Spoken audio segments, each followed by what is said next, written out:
جب ماہ صیام رمضان المبارک جلوہ گر ہوتا ہے، جنت کے 8 دروازے کھول دیے جاتے ہیں، جہنم کے دروازے بند کر دیے جاتے ہیں اور شیاطین جکڑ دیے جاتے ہیں۔ اللہ جل شانہ اس موسم رحمت میں خاص عنایات اپنے بندوں پہ فرماتا ہے۔ ایک نفل ادا کرنے سے فرض ادا کرنے کا ثواب ملتا ہے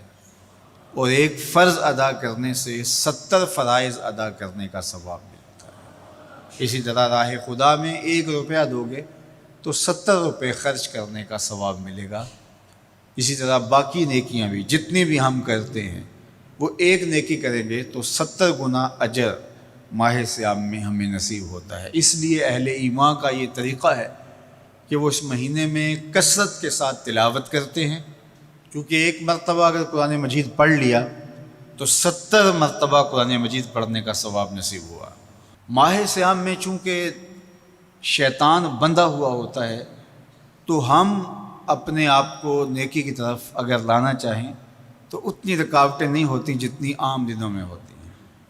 لیکن اس کے باوجود بہت سارے لوگ ہیں جو رات کو بڑا پکا ارادہ کر کے سوتے ہیں کہ میں صبح وقت پہ اٹھوں گا اور نوافل بھی پڑھوں گا اور نماز بھی ادا کروں گا، لیکن جب صبح ہوتی ہے تو انہیں یا تو جاگ نہیں آتی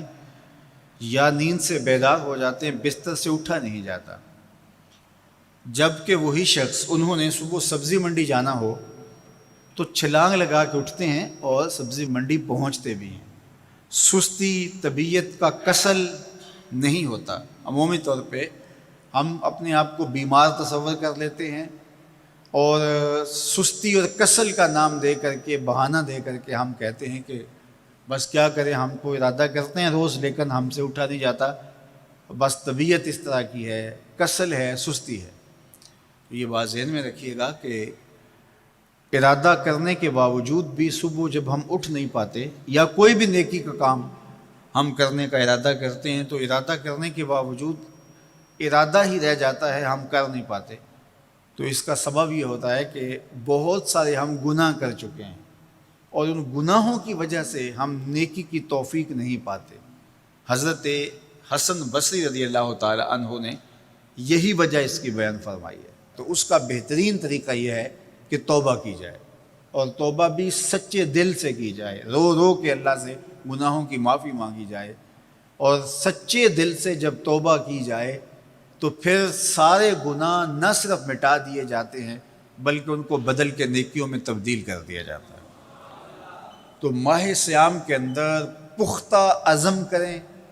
اور اس عزم کو عمل کی شکل دینے کے لیے سچی توبہ کریں کہ ہمارا یہ رمضان اس طرح سے گزرے، یہ مہینہ اس طرح سے بسر ہو کہ ہم اس مہینے میں اللہ تعالیٰ کی قربت حاصل کر لیں، ہم گناہوں سے پاک ہو جائیں اور ہم جو ثمرات ہیں، جو فوائد ہیں اس مہینے کے، وہ ہم سمیٹ سکیں۔ تو یہ وہ مہینہ ہے جس کے انتظار میں میرے اور آپ کے آقا و مولا اپنی آنکھیں لگائے ہوتے تھے اور دن گن گن کے وقت گزارتے تھے کہ ماہ صیام آ رہا ہے۔ تو اس مہینے کا عزت کے ساتھ، تکریم کے ساتھ، اعزاز کے ساتھ استقبال کرو اور اس کو پلکوں پہ بٹھاؤ، اس کو دل پہ بٹھاؤ۔ اس مہینے کی تکریم یہ ہے کہ اس میں ہر برا کام چھوڑ دیا جائے۔ اگر کوئی شخص برا کام نہیں چھوڑتا اور روزے رکھتا ہے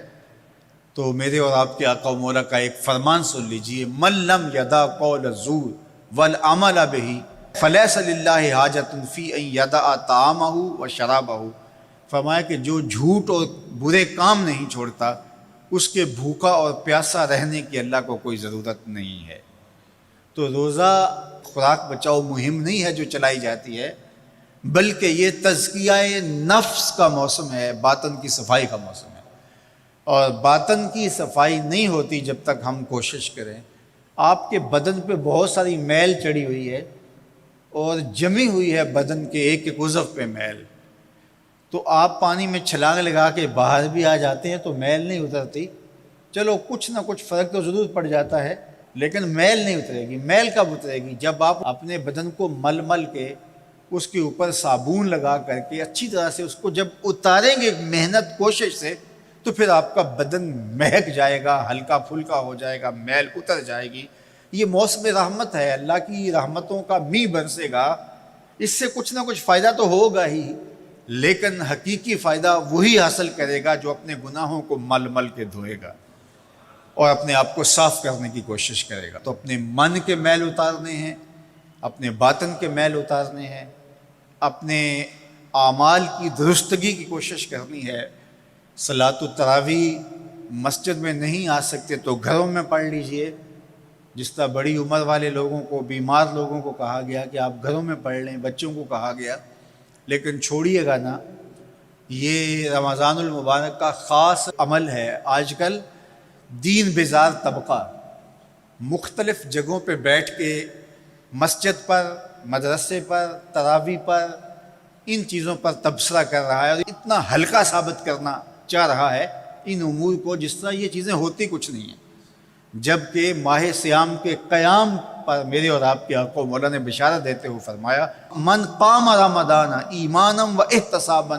غفر لہ ما تقدم من ذنبہ، جس نے رمضان المبارک کی راتوں میں قیام کیا ایمان اور محاسبہ نفس کے ساتھ، اللہ اس کے پچھلے سارے گناہ معاف فرما دیتا ہے۔ یہ بہت بڑی دولت ہے، تو اس دولت کو ضرور سمیٹیے گا،